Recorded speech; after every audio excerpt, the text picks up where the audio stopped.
tahun 2008 kakak perempuanku waktu itu pacaran sama seorang yang sekarang jadi hamba Tuhan, Pastor Christopher Tapiheru. Waktu itu kakak perempuanku ngajak, "Ren, ayo ikut. Ini ada pendalaman Alkitab, ada Bible study di gereja." Dan waktu itu memang Pastor Christo benar-benar baru ngalamin cinta mula-mula, dan dia mulai terus memberitakan firman Tuhan dan bikin satu kegerakan buat anak-anak muda, yaitu Bible study. Awalnya nggak tertarik, sejujurnya. Aku lebih suka main bola, pacaran, dan sebagainya gitu ya.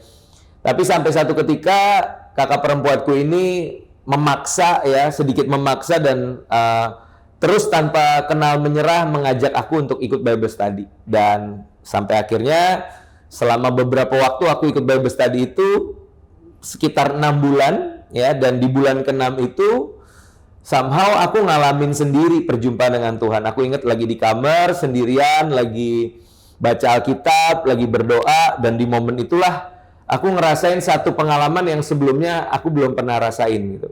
Ketika aku ngerasa bahwa di momen itu aku adalah orang yang sangat berdosa, orang yang nggak layak di hadapan Tuhan. Ya, aku nggak bisa duduk, nggak bisa berlutut, aku cuma bisa tiarap, aku nangis sejadi-jadinya, dan aku cuma bilang, "Tuhan, ampuni aku orang berdosa," gitu. Tapi di momen yang sama, aku ngerasain juga bahwa Tuhan nggak buang aku, Tuhan nggak pandang, "Oh, ini orang berdosa, udah nggak layak di hadapanku." Enggak, tapi justru Tuhan di tengah keberdosaanku, Dia memeluk aku, Dia mengasihi aku, dan mau menerima aku apa adanya.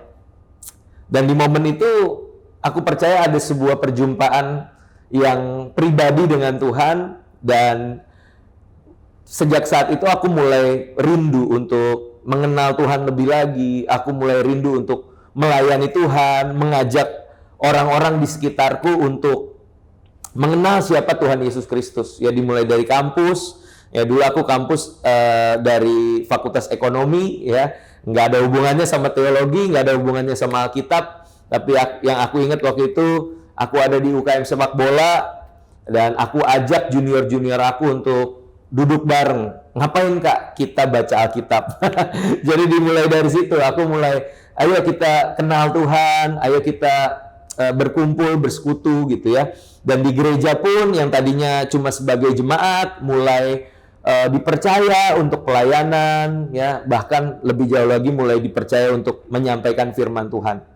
Dan dari situ memang jalan Tuhan ya. Saya nggak pernah punya mimpi, nggak pernah punya cita-cita jadi seorang hamba Tuhan, tapi ternyata Tuhan bawa saya sampai ke titik di mana akhirnya ada undangan pelayanan dari mulut ke mulut. Dulu tahun 2010, 2011 belum ada Instagram, baru ada Facebook waktu itu. Jadi lebih banyak lewat pertemanan gitu ya, ngobrol, ketemu.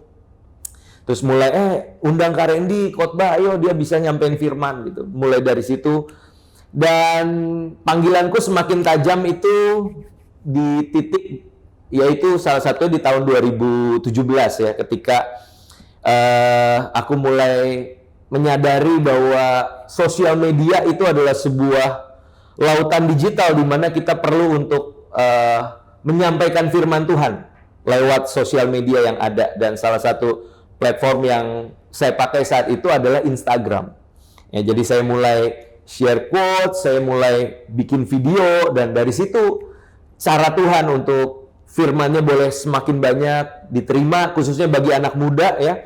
Akhirnya mulai panggilan itu semakin jelas, aku diundang khotbah semakin intens, semakin sering di kalangan anak muda, dan akhirnya tahun 2019 aku memutuskan untuk ambil pasca sarjana teologi, dan dari situ 2021 kemarin, 2022 aku lulus, dan puji Tuhan sampai hari ini aku masih dipercaya oleh Tuhan untuk melayani di kalangan anak muda ya.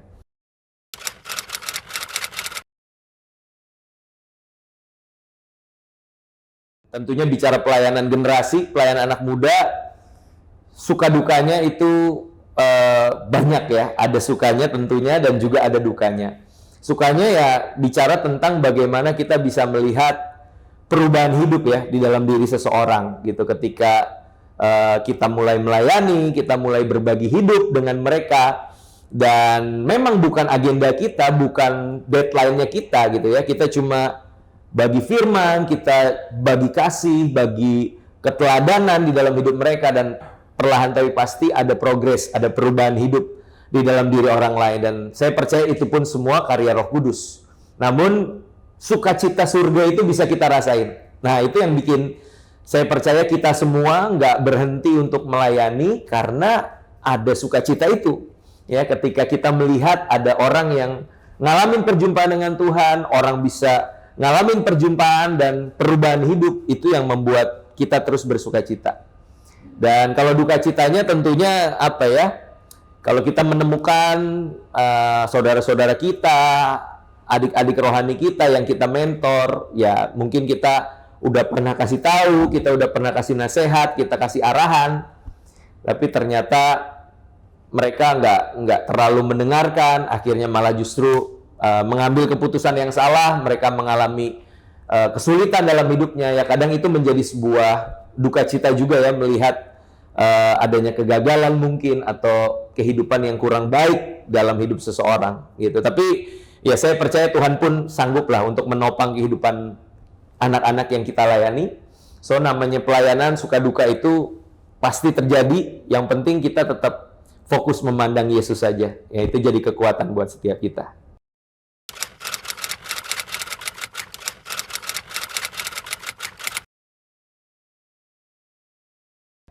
Kita menemukan bahwa kaum muda itu adalah kaum yang sangat suka bergaul dengan siapa saja. Mereka tidak suka membangun tembok, tidak mau membatasi diri. Namun memang problemnya adalah ketika bicara pergaulan ya, kadang ada istilah di dalam Alkitab, pergaulan yang buruk itu merusakkan kebiasaan yang baik.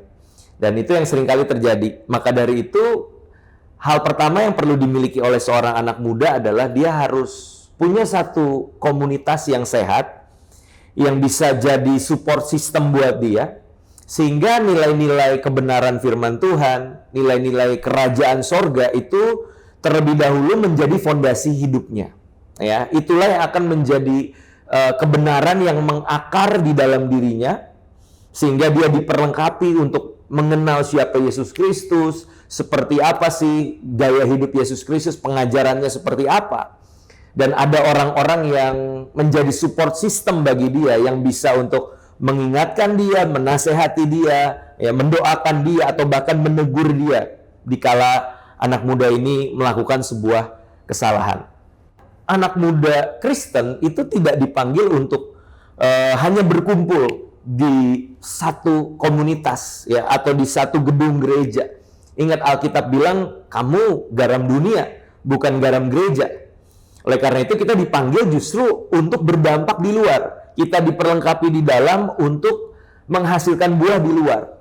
Nah, oleh karena itu setelah kita bertumbuh di dalam Tuhan, setelah kita diperlengkapi di dalam komunitas yang benar, justru kita harus bergerak keluar. Sama seperti Yesus yang nggak cuma nongkrongnya sama ke-12 murid, tapi Yesus juga hadir di hidup orang lain, di hidup pemungut cukai, orang berdosa. Yesus duduk makan bersama dengan mereka. Tapi yang menarik adalah Yesus nongkrong sama mereka, tapi nggak jadi sama dengan mereka. Yesus tidak melakukan dosa seperti mereka lah, orang-orang yang berdosa itu. Tapi Yesus mau bergaul, Yesus mau membuka diri. Karena pada akhirnya ketika kita sudah diperlengkapi dalam komunitas yang sehat, maka kita ada untuk memberi dampak. Ingat, bukan terdampak, tapi justru berdampak. Nah, dua hal ini yang perlu kita jaga baik-baik. Kita punya komunitas yang sehat, dan jangan menutup diri kemudian. Kita harus mulai membuka diri, karena dengan membuka diri dan mulai menanamkan nilai-nilai itu pula di dalam kehidupan orang lain, di situ kehidupan kita sebagai anak muda Kristen akan berdampak. Sama seperti pergaulan yang buruk merusakkan kebiasaan yang baik, sebaliknya pergaulan yang baik itu merusakkan kebiasaan yang buruk. Bagaimana jika lewat kehadiran kita, hidup orang lain yang akan diubahkan?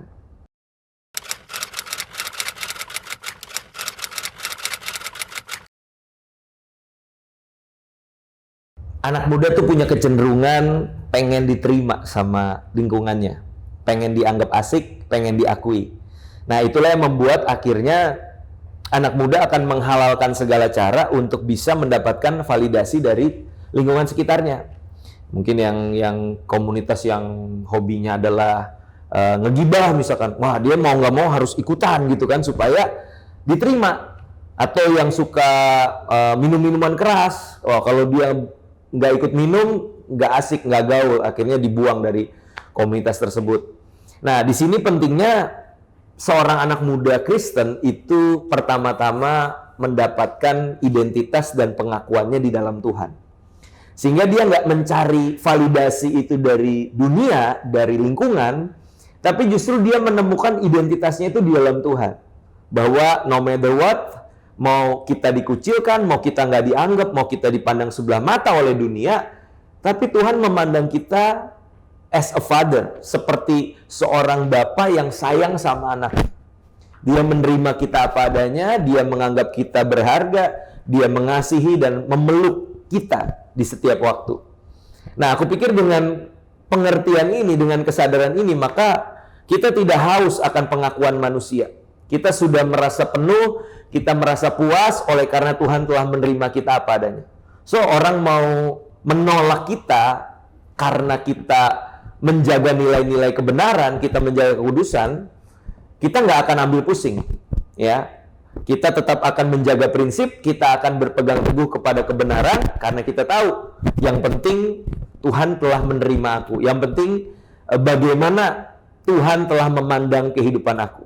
Karena aku percaya orang yang hidupnya dari perkataan manusia, maka ia akan mati dari perkataan manusia.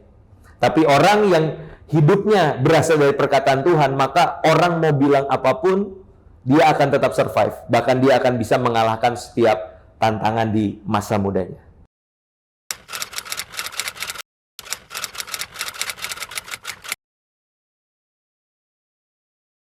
Menghadapi tantangan sebagai orang tua ya, di masa sekarang itu jelas nggak mudah.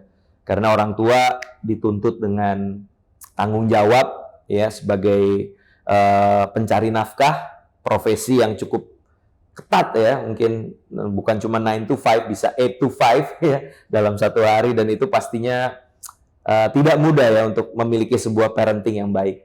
Namun ada beberapa hal yang perlu digarisbawahi untuk kita tetap memiliki hubungan yang baik dengan anak kita dan juga menanamkan nilai-nilai tersebut, nilai-nilai kebenaran kepada anak kita.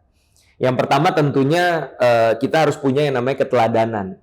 Ya, kita nggak bisa cuma kasih nasihat, kita nggak bisa cuma kasih perintah, larangan, tapi kita juga harus menghidupi apa yang kita katakan. Ya, ada istilah yang bilang anak seringkali gagal taat akan perintah orang tuanya, tapi anak hampir selalu berhasil mengikuti jejak orang tuanya. Nah, maka dari itu yang pertama yang nggak boleh enggak adalah keteladanan. Ya, gaya hidup kita sebagai anak Tuhan, sebagai orang Kristen, itu harus kita tunjukkan, kita hidupi, bisa dilihat sama anak-anak kita. Nah, berikutnya jangan lupa juga bahwa kita perlu untuk hadir. Ya, saya tahu kita punya jam kerja yang sibuk, jam kerja yang padat, tapi pastikan di titik-titik krisis anak, ya kita hadir. Saat dia sakit, saat dia susah, saat dia lagi kecewa, lagi putus asa. Di mana orang tuanya? Orang tuanya harus ada di sampingnya, harus menjadi pribadi pertama yang memberikan kekuatan, memberikan support, memberikan semangat. Ya, pun di masa-masa membahagiakan, lulus sekolah, ya, lulus kuliah, nah, orang tua harus hadir sebagai pribadi pertama yang ada di hidup anak tersebut. Ya, dan selain itu jangan lupa kehadiran kita bukan cuma sebagai orang tua yang punya hierarki di atas dari anak-anak kita sehingga anak-anak kita bawaannya takut, bawaannya terancam gitu ya kalau dekat dengan orang tuanya, tapi belajarlah untuk hadir sebagai sahabat.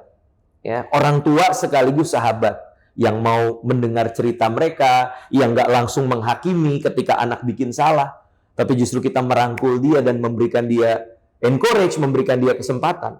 Nah, aku pikir inilah cara-cara yang tepat untuk kita bisa tetap menjaga anak-anak kita tetap ada di jalur kebenaran firman Tuhan.